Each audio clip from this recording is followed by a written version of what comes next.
আমার ভাইয়েরা বর্তমান ঢাকা শহরের ভিতরে একটা মাফিয়া চক্কর ঘুরতাছে। মাফিয়াটা হইল, আপনি যদি ব্যবসা বাণিজ্য করেন, তাদেরকে বলতাছি, যারা সিএনজি চালাও তাদেরকে বলতাছি, যারা রিক্সা চালাও তাদেরকে বলতাছি, কেউ যদি তোমাদেরকে 1,000 টাকা নোট দেয়, 1,000 টাকা নোট তো রিক্সাওয়ালা এবং কি সিএনজিওয়ালার কাছে ভাঙতি থাকে না, সব সময় থাকে না ভাঙতি।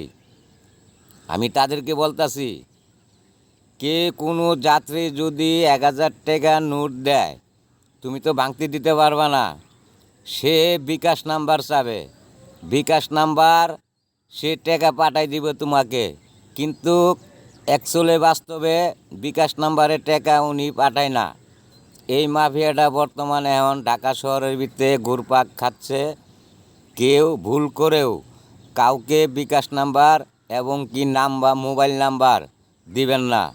বলবো যে আমি তোমার মোবাইলে রিচার্জ করে দেবো, কিন্তু অ্যাকচুয়ালি ওই লোকটা মোবাইলে টাকা দেয় না।